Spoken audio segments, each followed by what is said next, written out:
going on, you guys? This is the Coco Show podcast. This is Heather Coco Senza. Xavier's here. We don't know if he's going to weigh in today. This is episode 1, week 1. I am recording live from the laundromat. So excuse any background noise that you may hear. This is the first episode of hopefully many. I just want to give you guys some background, personal background, as well as current situation and state of affairs. So my name is Heather Coco Senza. Coco Chanel YSL is my performer name and stage name. I do statement modeling. I have a production company, GoPro Solo, and Xavier and I are working together to create a web-series that will be similar or inspired by the format of The Daily Show, just a lot smaller, 4 to 6 minute webisodes that make difficult to digest information a little easier to take in. Right, with comedy. So me personally, I have 3 children, Viviana, Lewis, and Alexis. Alexis is the youngest. She is 9 years old. Lewis is the middle. He's 15. And Viviana is 16, the oldest. I gave birth to each of my children naturally in the hospital with their fathers. We were in relationships at the time of their births.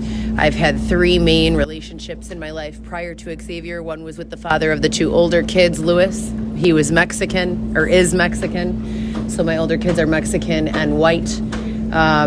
Specifically, I'm pretty much a mix of Italian, Irish, Mediterranean. I believe Hispanic because I was in a relationship at 17, 18 years old, living in a home with a Mexican man and his entire family. Prior to that, I had been kind of sent around my entire teenage years from 14 to 18 or 17, institutionalized, programmed. So I learned a lot of my core family values and cultural values from a Mexican household. Lewis and I were together for 5 or 6 years. We had 2 beautiful children, no regrets from the relationship. We grew in separate ways. Then I met Orlando. Both of us were into the fitness lifestyle. I kind of met him out and about unintendedly and just started going on dates with him and started sneaking into his room. He still lived with his mom. We were both in our early 20s. I think I was 24, 25, and he was about 22 or 23. And we were together for 5 years, and then we broke up, and I got into a relationship 1 year later with Dylan Smith, inmate number Y12173. That's not a red flag, the fact that I have to identify this man with his IDOC number or anything. And that was a whole entire saga in itself. I was groomed and coerced into sex work, survived being raped, held at gunpoint. The stories, horrific as well as enlightening, are thousands that I can tell. And I plan on sharing them here in the podcast. So that's a little bit of my background. It was a tragic ending with Dylan. With the other 2, it was kind of just your regular, I hate you, I love you, are you staying, are you going?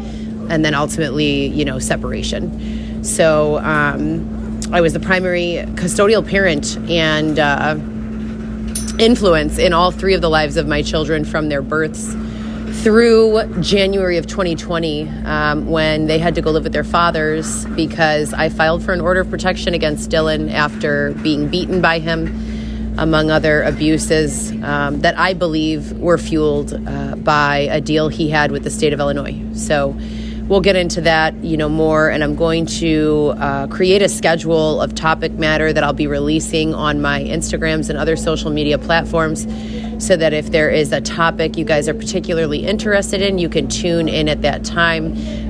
But that's a little background from me. I, 3 years ago in January of 2020, was unlawfully thrown out of my home after filing for an order of protection against Dylan. My children went to live with their father, and I've been living in Airbnbs, traveling, and working random jobs and other self-employment endeavors ever since. So no stability since that time. So that's a big thing for me. I really, really need that, and I'm hoping to get back to that soon, sooner than later, right? So Xavier I met 8 months ago after a series of abuses that took place subsequent to being unlawfully thrown out of my own home at 2037 West Roscoe. the address that Dylan and I last shared together. The reason I leave a lot of these details in are because I am currently attempting to seek some sort of civil rights junction or attention over the matters. And when I say the abuses I suffered subsequent to the unlawful displacement, what I mean is, had I never been unlawfully thrown out of my home, a home that I legally inhabited with my children, had mail, coming to, was at for a period of several months, had every right to be in by law. I suffered sexual assaults and still have several robberies against me. I was beaten by a man with a tire iron, resulting in the need for 3 staples, to the back of my head at Elmhurst Hospital. And that was just, a couple of examples. I've never been victimized violently before in my entire life. I have no criminal background. So there's a lot of corruption with regards to this story, and I feel as though it 100% needs to be shared publicly. And that's the reason for the podcast. My life has traveled many, many distances and touched on so many different things. Racial prejudices in the prison system, unlawful and unethical treatment in the prison system, exploitation and extortion of immigrants and people who fall under a high-risk category for exploitation because of secrets or, some sort of status that they hold, where, people can take information and hold it over their heads or force them to do things they don't want to do in exchange for not going to law enforcement or the government. On a lighter note, I was groomed into sex work and I dated a whole bunch of really, really interesting personalities. So I will never reveal names.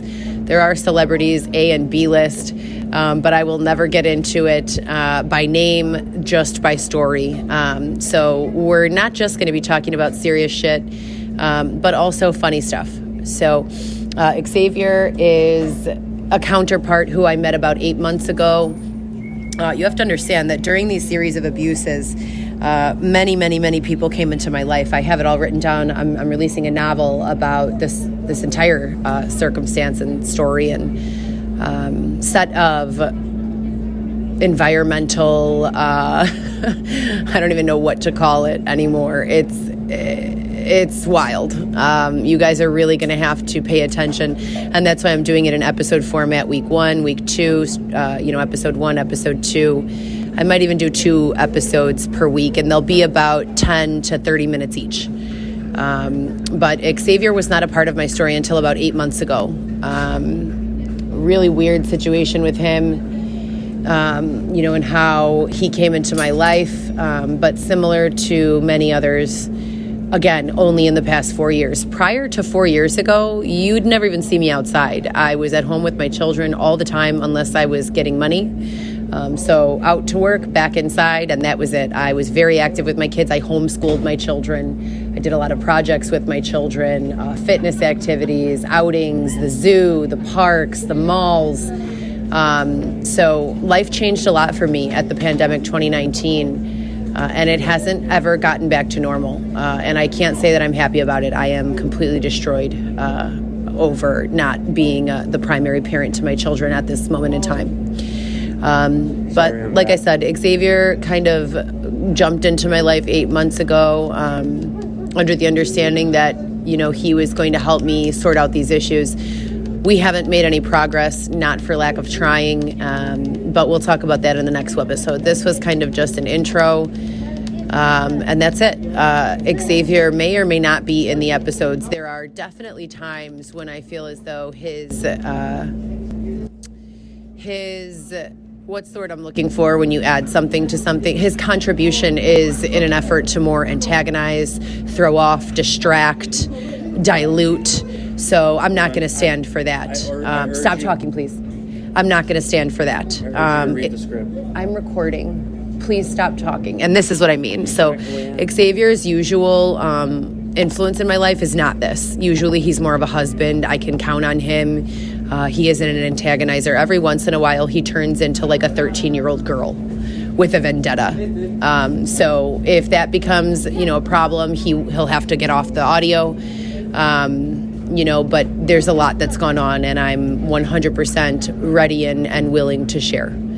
So this is episode 1. I am Coco Chanel YSL, Heather Coco Senza, Heather Gillespie, reporting live from the laundromat. Talk to you guys later.